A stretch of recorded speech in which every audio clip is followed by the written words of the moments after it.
Acer ফালৰ পৰা কৰিছে স্যাৰ এনেকুৱা ক'ত আছে স্যাৰ একচুয়ালি মেইন কথা হৈছে যেতিয়া যে ভিতৰটো মানুহে চাব পৰা যাতে হয় সাইন্টিফিক টানেলিং কাম আপোনালোকে চাবতে এএসআই যদি এক্সপাৰ্টিজ নহয় এইবোৰ আৰু এই সময়ত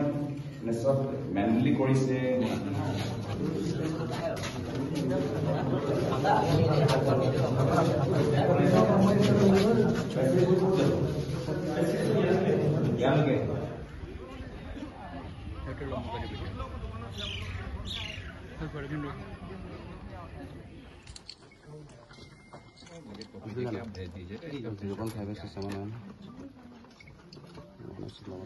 ক'ৰ পাইছে ক'ৰ পিতা মানে এইটো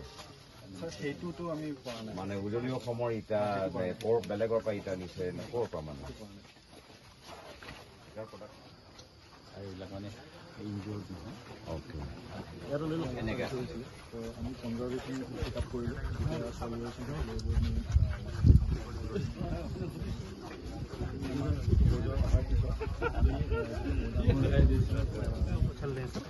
अभी कोई इस तरह का चेंज नहीं है। IIT खड़गपुर में क्या डिपार्टमेंट है एक्चुअली बेसिकली सर हम लोग के लिए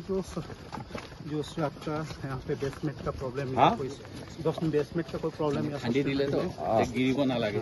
इंजीनियरिंग এইখিনি सर टू मच ना ना इट टू 600 years rules इसका कार्बन डेटिंग नहीं हुआ क्या और इससे स्टेट ने सर किया है हाँ स्टेट अप्रूव नहीं किया सेंटर और ये डेटिंग हिसाबे तो कौन सन लगा এটা বিদ্ৰোহ এইটো 12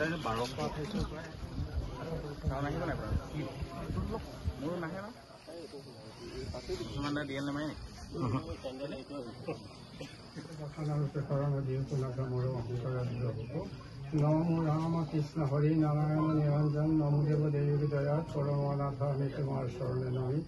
मार्ग प्रभु भगवती प्रभात मारुति प्रभु भगवंत आज हे তেখেতসকলে সভাপতি দৌৰটি মেলে যদি কোনোবাখিনি দাস আহক অকণমান এই টুৰিষ্ট অফিচতে আমাৰ ইয়াতে গোটেই কামখিনি হয় ডক্টৰ ৰাজেন্দ্ৰ দেউৰী আজি 3 মাহ হ'ল তাৰ ট্ৰান্সফাৰ হয় conservation what work is going on in terms of conservation in terms of conservation we are just to be preparing forest block and public community okay and maintenance is going on what work do you focus on maintenance basically cleaning and research material yeah we are doing research what publication do you have publication we have जी আমাৰ আজিৰা সমষ্টি বিধায়ক দেৱব্ৰত শইকীয়া ডাঙৰীয়া আৰু আমাৰ তিতাবৰ সমষ্টি বিধায়ক ভাস্কৰ বৰুৱা ডাঙৰীয়া লগতে আমাৰ জিলা কংগ্ৰেছৰ সভাপতি উৎপল গগৈ ডাঙৰীয়া আৰু আমাৰ দলৰ দায়িত্বত থকা বিভিন্ন আমাৰ সতীৰ্থসকল আজি স্থানীয় ইয়াত আমাৰ প্ৰশাসনৰ বিষয়সকল আৰু ASI প্ৰতিনিধিসকলৰ লগত আমি চৰাইদেউ মৈদামলৈ আহি আমি চাকি জ্বলাই আমি পূৰ্বপুৰুষলৈ আমি সেৱা আগবঢ়াইছোঁ লগতে আমি সকলোৱে গৌৰৱ অনুভৱ কৰোঁ যে আজি চৰাইদেউ মৈদাম ইউনেস্কো ৱৰ্ল্ড হেৰিটেজ সাইটৰ কালচাৰেল কেটেগৰীত সোমাবলৈ সফলতা লাভ কৰিছে এটা দীৰ্ঘদিনৰ এটা সপোন সকলোৱে দেখা পাইছে বা অৱগত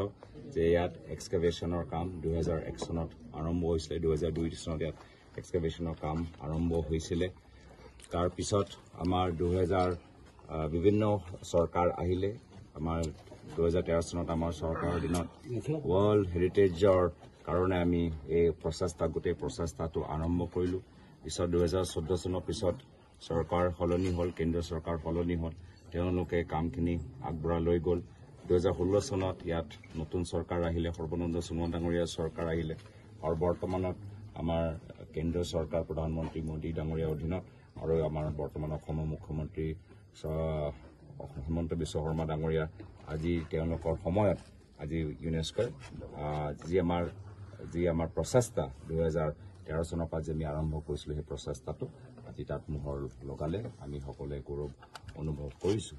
যে গৱেষণাৰ ক্ষেত্ৰত ৰিচাৰ্চৰ ক্ষেত্ৰত বহুত কৰিবলগীয়া আছে আজি বহুতখিনি কথা আমি ভালদৰে নাজানো ইয়াত আমাৰ সয়েল এনালিসিসৰ ক্ষেত্ৰৰ পৰা আমাৰ এক্সৰে ক্ষেত্ৰৰ পৰা কাৰ্বন ডেটিং ক্ষেত্ৰত বহুতখিনি যে আমি ইয়াত ৰিচাৰ্চ যে হ'ব লাগে সাইন্টিফিক ৰিচাৰ্চ যে হ'ব লাগে আৰ্কিঅলজিকেল ৰিচাৰ্চ যে হ'ব লাগে সেইখিনি আমি আজি তাৰিখত হোৱা নাই মই আশা কৰোঁ এই ইউনেস্কো ৱৰ্ল্ড হেৰিটেজ চাইটৰ ষ্টেটাছ পোৱাৰ পিছত ইয়াত ৰিচাৰ্চ আৰু ভালদৰে হ'ব লাগে আৰু এই ক্ষেত্ৰত আজিৰ তাৰিখত আমি গম পাইছোঁ যে ইয়াৰ কিছুমান চেম্পল কাৰ্বন ডেটিং লক্ষ্ণৌত গৈ হৈছে আমি বিচাৰোঁ যে এটা ইনষ্টিটিউট অফ ফিজিকেল কনজাৰ্ভেশ্যন যিদৰে লক্ষ্ণৌত আছে আমাক অসমৰ ভিতৰত এটা institute of physical national institute of physical conservation লাগে য'ত আমি অসমত আৰু উত্তৰ পূৰ্বাঞ্চলত যিমানবোৰ আমাৰ আৰ্কিঅলজিকেল যিমানবোৰ আমাৰ চাইটবোৰ আছে গোটেইখিনি আমি ইয়াত ষ্টাডি কৰিম এতিয়া লক্ষ্ণৌত গৈতো তাততো কোনোবা টাই ভাষাৰ এক্সপাৰ্ট আছেনে নাই মই নাজানো কিন্তু ইয়াত আমাৰ ইনষ্টিটিউট অফ টাই চেণ্টাৰ আছে বিভিন্ন আমাৰ আমাৰ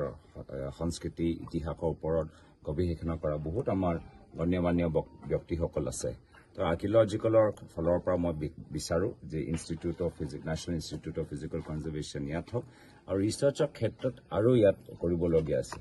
ইতিমধ্যে মই গম পাই গৈছোঁ যে ইয়াত টুৰিজমৰ কাৰণে বিভিন্ন তেওঁলোকে পদক্ষেপ লৈছে কিন্তু টুৰিজমৰ আগত অহাতকৈ আমাৰ ৰিচাৰ্চত আমাৰ বাধা হ'ব নালাগে মানুহ আহক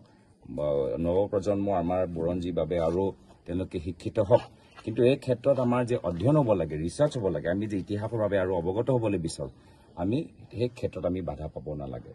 মোৰ মতে আমি বহুত কৰিবলগীয়া আছে এতিয়া আমি যদি ভালকৈ আৰু কৰোঁ ইয়াৰ ওচৰ অঞ্চলত বহুত আমি বস্তুখিনি ভালদৰে আমি জানিবলৈ এটা পাম আৰু আজিৰ তাৰিখত আহোম বুৰঞ্জী আমি ভালদৰে আৰু আমি শিকিব লাগে জানিব লাগে আৰু আহোম বুৰঞ্জী লৈ আমি দেশৰ চুকে কোণে স্কুলৰ টেক্সটবুক যোগেদি কলেজৰ কাৰিকুলাম যোগেদি আমি সমগ্ৰ ভাৰতৰ ল'ৰা ছোৱালীৰ ওচৰত লৈ যাব লাগে যে কেনেকুৱা এটা জনগোষ্ঠীয়ে প্ৰায় 600 বছৰ বিভিন্ন আমাৰ জনগোষ্ঠী জনজাতিক একত্ৰিত কৰি আমাৰ এটা সুস্থ অসম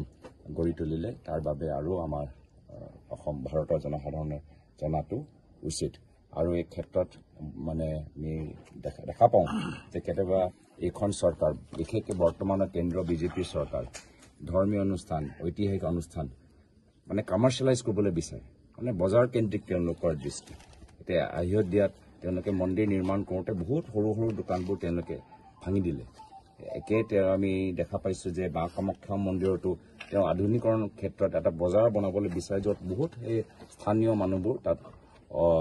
বঞ্চিত হ'ব উন্নয়নৰ পৰা বঞ্চিত হ'ব ইয়াতো আমি দেখা পাইছোঁ ASI এতিয়া 3D লৈ মানে কি কমপ্লেক্স টুৰিষ্ট কমপ্লেক্স কৰিবলৈ বিচাৰিছে তো এই ক্ষেত্ৰত আমি দেখা পাইছোঁ যে ঐতিহাসিক ধাৰ্মিক অনুষ্ঠানৰ যি তেওঁলোকৰ স্থিতি যি পৰিৱেশ এই পৰিৱেশটো বৰ্তমান চৰকাৰে সলনি কৰিবলৈ বিচাৰে আৰু সেই সলনি কৰাৰ ক্ষেত্ৰত স্থানীয় মানুহক লগে নলয় স্থানীয় মানুহৰ পৰা ইনপুট নলয় স্থানীয় মানুহৰ পৰা ৰায় নলয় যাৰ ফলত স্থানীয়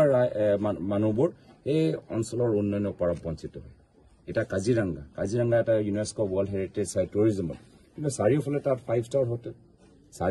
5-star হোটেল মানুহবোৰ একো তাত পোৱা নাই স্থানীয় মানুহ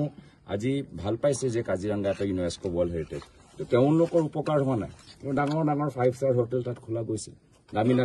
ৰুমবোৰ তাত বনোৱা গৈছে 5-star ৰিজৰ্ট তাত বনোৱা গৈছে স্থানীয় মানুহৰ একো মানে ভূমিকাই নাই এনেকুৱা অঞ্চলৰ ইউনেস্কো ৱৰ্ল্ড হেৰিটেজ চাইটৰ উন্নয়নৰ ক্ষেত্ৰত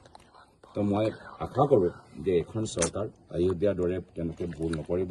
মা কামাখ্যা মন্দিৰতো তেওঁলোকে যি স্থিতি সলনি কৰিবলৈ বিচাৰিছে মা কামাখ্যা মন্দিৰ চুবলৈ নাপায় পাপ তেনেকৈ পাপটো নকৰক এইটোৱে মোৰ ফালৰ পৰা বিনম্ৰ অনুৰোধ কৰিব লাগে তো কাৰ দায়িত্ব সমষ্টি পুনৰ নিৰ্ধাৰণ হৈ গ'ল ইলেকশ্যন কেন্দ্ৰিক গোটেই সমষ্টিবোৰ পুনৰ নিৰ্ধাৰণ হৈ গ'ল বিজেপি নিজৰ দলটোক সহায় কৰিবলৈ গোটেই সমষ্টিবোৰ পুনৰ নিৰ্ধাৰণ কৰিলে তো চৰাইদেউ মৈদামত কিয় তেওঁলোকে কৰিব পৰা নাই কিয় তেওঁলোকে বিফল হৈছে সোনকালে হোৱাটো আমি বিচাৰোঁ ৰাইজৰ লগত আলোচনা কৰাৰ পিছত হ'ব লাগে তো সদায় মানে নিৰ্বাচন কেন্দ্ৰিক ৰাজনীতি কেন্দ্ৰিক এখন চৰকাৰৰ কাম বাস্তৱ মানুহবোৰ উপকৃত হৈছে নাই হোৱা তাৰ বাবে তেওঁলোকে চকু দিয়া নাই হ'ব